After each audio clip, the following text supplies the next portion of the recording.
Hey guys, welcome back to the channel. In today's video, we are talking both 7 Deadly Sins Origin and also Solo Leveling Arise. Two games I'm excited for. We have some release info for them, not exact dates, but sort of release expectations for them. And these are two games I am super excited for. And if these release windows turn out to be what they actually do, I'm pretty excited about the timing and spacing of these, which we'll talk about in a minute. But before we get into it, we got to give a massive shout out to the this Solo Leveling Arise news Twitter. Now I don't know who runs this Twitter, but they've only got a link to the Solo Leveling Discord in the links, but. Massive shout out to them because they've been on point. They've been keeping up with what's going on with netmarble. So I'll leave a link to this Twitter in the description. This is not the official one. I believe they say they're not affiliated. So it's not official, just someone who's tracking this stuff. But basically they said that netmarble had a conference in Korea where their CEO basically gave some info on these things. So I'm going to go look at this post by the CEO. We've got it auto-translated. Now it just goes through a bunch of stuff about their profit and stuff like that. But then we get down to the interesting bit down here, which is netmarble's new lineup for the first half of this year include 4 types of MMORPGs, and some of these may be Korean exclusive, I don't know, but I thought, dude, I can't even read that one. Something Chronicles, Raven 2, and Only I Level Up Arise. Only I Level Up is like the direct translation of what solo leveling is, but then when it went to English, they changed it to solo leveling because it sounds way cooler, is my assumption. Same sort of meaning. And collectible strategy, King Arthur Legends Rise. Now, there's another one in here that I've been tracking. That game was supposed to launch. I swear I did a sponsorship for them when they went into like a soft launch.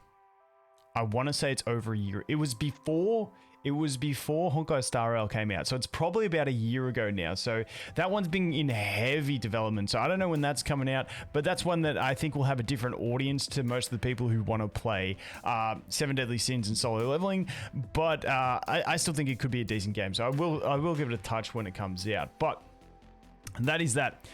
In addition, Second Country Cross World will be in the Chinese market. Okay, moving down from that, regarding plans for new games after the second half of the year. CEO Quan, we'll just call him Quan for now. We are developing with the goal of releasing 7 Deadly Sins Origin at the end of this year. But there is a possibility that the schedule will be delayed. So they're aiming for by the end of 2024 to have 7 Deadly Sins Origin released, but it may get pushed back into 2025. But I think that's a nice window for me. Now, there are a bunch of other games that have been announced, which, you know, could have a possible 2025 release date. When we look at things like Mugen, the other one that I can't remember the name of, but it's very similar with those action type games. But I feel like those ones maybe if this isn't getting released till the end of 2024, I think those ones are going to be even further beyond that. So we'll have to wait and see when those ones release. But from games that we know should be releasing this year, things like Wuthering Waves obviously going into beta in like 10 days time. Now for Wuthering Waves, I think we're going to get a beta. I don't know if we'll get another one in the release or not. So I'm tipping, you know, Wuthering Waves will get a good sized beta, maybe have a month or two break, and then maybe a release. So that means Wuthering Waves realistically should have been out for maybe 6 months, possibly more by the time 7 Deadly Sins Origin comes out, which is good pacing for me personally because it means now I've got time to dive into another new game. I just hate it when a bunch of games launch at the exact same time and then you got to choose what to play. I'd rather get through the honeymoon on one of them, get into maintenance mode on it, and then be able to jump into the next one and just go full sweaty on it and go like that. So I think that's good timing for 7 Deadly Sins Origin by the end of the year. He added, including this, we are planning to release 2 cross-platform games for PC, mobile, and console. We are developing it and are also developing 1 pure console title. So I think that's on top of all these other games is what they're saying there, which I don't really know what's going on for that. Maybe one of them is Breakers. Is Breakers netmarble? Dude, I can't even remember. Regarding the specific release date of the new game, Only I Level Up, which is solo leveling, is scheduled to be released in April after conducting an open beta test in March, and new games will be released monthly from the beginning of the second quarter to the end of the second quarter. I think, yeah, so that's pretty much it. There's nothing else to go on there. So Solo Leveling Arise open beta. Now, the thing with open beta, games always use things in different senses. So to me, open beta means anyone can get in. Maybe it will be region specific, but then you can just use APK or VPN or something to get into it. But my understanding of open beta is that anyone can play. And normally if they're doing it like this, the way they've described it, which is open beta in March and then release in April, the way I think that would work personally is that they would release the open beta. Anyone can play, but they don't mark it. They do that to get the people that are keen for the game into the game to test it.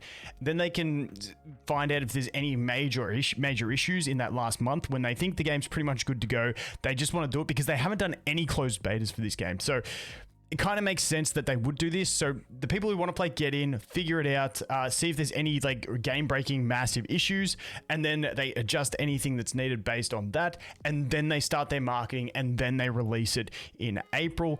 And, you know, if there is a game-breaking bug that's completely destroys the game, then they have to push it back. But that is normally what I think of when I hear that they're going to have an open beta test.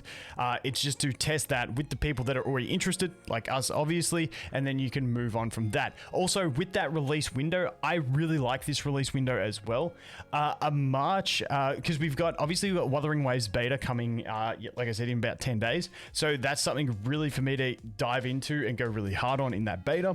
But then, like I said, I feel like then it may have like a couple months before we get into it. So that means by the time we're sort of done with the beta, and I don't know when the beta finishes for Wuthering Waves, but by the time we're sort of done with that beta, then we get the open beta of Solo Leveling, and then we can sweat out Solo Leveling, and then the following month we get the release of it. Then I'm hoping we get like a month of Solo Leveling before Wuthering Waves comes out, and then we get to rotate through like that. I am really excited for these release windows that they're stating here. But we've just got to see, because once again, these are things that they say, but we don't know. Also, just take it with a grain of salt. Now, they have said over on this post that, which was proven to be real, but as always, you never know. But this sort of makes sense with what I've been thinking myself. We know that previously Solo Leveling was said to be releasing in, what was it, in like last year, by the end of last year. Then they had the meeting where they said it's going to be ready for Q1, and then they said it's going to be out in, what was it, spring or whatever the hell, whatever season it is over there. You guys get the gist. I think this is a realistic window for Solo Leveling, and I'm really excited about Seven Deadly Sins Origin as well. I think that's going to be an absolutely fantastic window for that to release. But anyway, that is all the news we have, guys. As always, thanks for watching. Hope you have an awesome day, and I look forward to seeing the next one. Cheers.